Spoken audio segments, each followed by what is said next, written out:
శ్రీ గురుభ్యో నమ. శ్రీ మహాగణాధిపతయే నమ. హరి ఓం.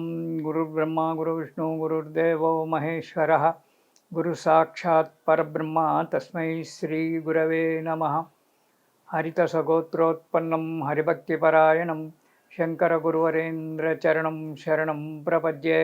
శ్రీ మహద్భ్యో గురుభ్యో నమ. సదాశివసమారంభాం వ్యాసశంకరమధ్యమాం అస్మదాచార్యపర్యంతాం వందే గురుపరంపరాం.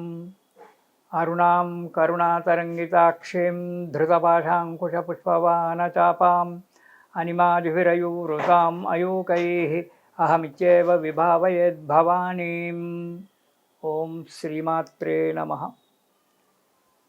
ఆహా టీవీ భక్తి ప్రేక్షకులకు అమ్మవారి యొక్క శుభాశీస్సులు. ప్రతి నెల మనం చెప్పుకున్నట్లుగానే ఈ నెల అంటే జూలై నెలలో తెలుగు మాసం ఆషాఢ మాసం నెలలో 12 రాసుల వారికి ఫలితాలు ఎలా ఉంటాయి అనేటువంటి ఒక విషయం తెలుసుకుందాం. రెండవది, ముఖ్యంగా ప్రతి నెల నేను చెప్తూనే ఉన్నాను, వేరే మహానుభావులు పెద్దలు కూడా చెప్తూనే ఉన్నారు. మేము చెప్పేటువంటి ఒక మాస ఫలితాలు ఒక్కటే నిజము అని చెప్పి నమ్మి కొన్ని విషయాలు చెప్పి వాటికి గురించి బాధపడడం అనేటువంటిది కూడదు. జాతకాన్ని వెరిఫికేషన్ చేసుకొని, అంటే మీ జన్మతిథిని బట్టి, మీ పుట్టిన డేట్ను బట్టి జాతకాన్ని వెరిఫికేషన్ చేసుకుంటే జాతక ఫలితం 80% ఉంటుంది. ఈ మాస ఫలితాలు 20% మాత్రమే ఉంటాయి.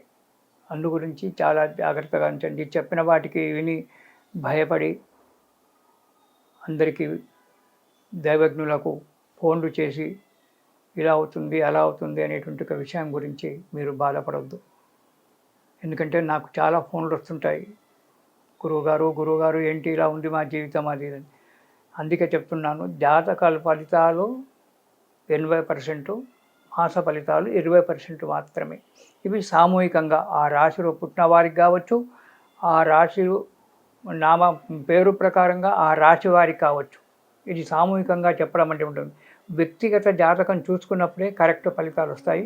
వాటిని వెరిఫికేషన్ చేసుకొని మీరు జాగ్రత్తగా ఉండడం మంచిది. కింద రెమెడీ ఇస్తుంటాము, ఆ రెమెడీ కూడా మీరు పాటించడం చాలా మంచిది. ఇకపోతే మనకున్నటువంటి ఒక 12 రాశులలో మేషరాశి నుంచి మీనరాశి వరకు ఉన్నటువంటి ఒక 12 రాశులలో ముందుగా మనము మేషరాశి గురించి తెలుసుకుందాం. మేషరాశి వారికి ఈ జూలై మాసంలో ఉద్యోగంలో ఉన్నతి కలుగుతుంది. విద్యార్థులకు అనుకున్నటువంటి ఒక సంస్థలో, అంటే కాలేజీలో కావచ్చు, స్కూల్లో కావచ్చు, అడ్మిషన్ లభించడం అనేటువంటి జరుగుతుంది. వృత్తి వ్యాపారాలలో లాభసాటిగా ఉన్నప్పటికీ కొన్ని ఆటంకాలు రాకుండా మాత్రం మానవు, ఆటంకాలు వస్తుంటాయి. అది సహజమైనటువంటిదే, దాని గురించి పెద్దగా బాధపడాల్సిన అవసరం లేదు. కాకపోతే అధిక ధన వ్యయం, డబ్బు ఖర్చు అధికంగా కావడానికి ఆస్కారం ఉంది ఈ నెలలో మేషరాశి వారికి. ప్రయాణాలలో ఆటంకాలు ఏర్పడము, కొద్దిగా అనారోగ్యం ఏర్పడము, కొన్ని అనుకోని చిక్కులు వచ్చి కోర్టుకు సంబంధించినటువంటి యొక్క కేసులలో చిక్కడము అనేటువంటిది కూడా జరగడానికి ఆస్కారం ఉంది. ఏ కార్యక్రమం చేపట్టినప్పటికీ మీరు చేసేటువంటి ఒక వృత్తిలో కానీ వ్యాపారంలో కానీ కొత్తగా పెట్టుకునే ఒక వ్యాపారాల గురించి ఆలోచించినప్పుడు బాగుగా నిశితంగా ఆలోచించి 10 మంది యొక్క సలహాలు తీసుకొని, అనుభవజ్ఞుల యొక్క సలహాలు తీసుకొని అందులోకి అడుగు పెట్టండి. ఏదో ఎవరో చెప్పారు, ఏదో చేశారని చెప్పి అందులో పడి మునిగిపోకండి, జాగ్రత్తగా ఉండండి, చేయండి. ఇక వారాల ప్రకారంగా మనం చూసుకున్నట్టయితే జూలై మాసంలో మేషరాశి వారికి మొదటి వారంలో అనారోగ్యం ఏర్పడడానికి ఆస్కారం ఉంది. ఎప్పుడు విచారంగా ఉండడము, చేసే పనిలో సరి అయినటువంటి ఒక ఉన్నతి లేకపోవడము, లేనిపోని నిందలు భరించడము అనేటువంటి జరగడానికి ఆస్కారం ఉంది. అనవసరమైన ఒక ప్రయాణాలు చేయడము, దానివల్ల ఆరోగ్యం చెడగొట్టుకోవడము, అనారోగ్యంగా బాధపడము ఉంటుంది. కొన్ని ప్రయాణాలలో, ముఖ్యమైనటువంటి ఒక ప్రయాణాలలో ఆటంకాలు ఏర్పడము జరుగుతూ ఉంటుంది. దానివల్ల కొంత ధన నష్టం కూడా జరగడానికి ఆస్కారం ఉంది. కాబట్టి మేషరాశి వారు ఈ జూలై నెలలో మొదటి వారం చాలా జాగ్రత్తగా ఉండండి.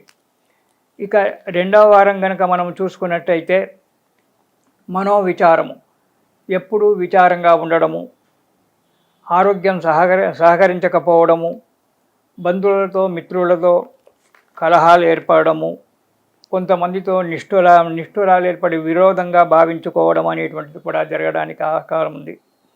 వృత్తి వ్యాపారాలలో ఆదాయం ఉన్నప్పటికీ చిన్న చిన్న చిక్కులు వచ్చి అవి వెంటనే సమసిపోతాయి, కానీ డబ్బు నష్టపోవడం అనేటువంటిది జరగడానికి ఆస్కారం ఉంది రెండవ వారంలో. ఇక మూడవ వారం కనుక మనం చూసుకున్నట్టయితే సంఘంలో కొద్దిగా అపకీర్తి రావడానికి ఆస్కారం ఉంది. చాలా జాగ్రత్త అవసరం. ఎక్కడ కూడా మీడియేటర్గా మధ్యవర్తిగా ప్రవర్తించకండి, తప్పుకోవడం మంచిది. అక్కడి నుంచి అనవసరమైన కలహాలు ఏర్పడము, దానివల్ల మనశ్శాంతి లేకపోవడము, చెడ్డ పేరు రావడము అనేటువంటిది ఏర్పడుతుంది మూడవ వారంలో. కొన్ని సమస్యలు పరిష్కారం అవుతాయి, కానీ వాటి వల్ల కొన్ని చిక్కులు కూడా రావడానికి ఆస్కారం ఉంది. కాబట్టి మేషరాశి వారు మూడవ వారంలో తగు జాగ్రత్తగా ఉండాలి. ఇక నాలుగవ వారం కనుక మనం చూసుకున్నట్టయితే ధనాదాయం వస్తుంది. అనుకున్న దాంట్లో వృత్తిలో కానీ వ్యాపారంలో కానీ అనుకున్నటువంటి ఒక ధనాదాయం కలగడానికి ఆస్కారం ఉంది. కొన్ని చిక్కులు వాటంతటవే తొలగిపోవడానికి కూడా ఆస్కారం ఉంది. కుటుంబంలో సుఖశాంతులు ఉంటాయి, మనశ్శాంతిగా ఉంటుంది, ఆరోగ్యం అన్ని విధాలా సహకరిస్తూ ఉంటుంది. కాబట్టి ఈ మేషరాశి వారు ఈ నెలలో అంటే జూలై మాసంలో ప్రతిరోజు కూడా శని స్తోత్రం చదువుకుంటూ, ప్రతి శనివారం జూలై నెలలో ఎన్ని శనివారాలు వస్తాయో అన్ని శనివారాలు శనికి తైలాభిషేకము రుద్రాభిషేకము చేయించుకుంటే కొన్ని సమస్యలు పరిష్కారమై కొన్ని కష్టాలు దూరంగా వెళ్ళిపోవడానికి ఆస్కారం ఉంది. కాబట్టి మేషరాశి వారు జూలై నెలలో శని తైలాభిషేకం చేయించుకుంటూ శని స్తోత్రం పారాయణం చేయండి. సుఖంగా జీవించండి. ఇది శుభం.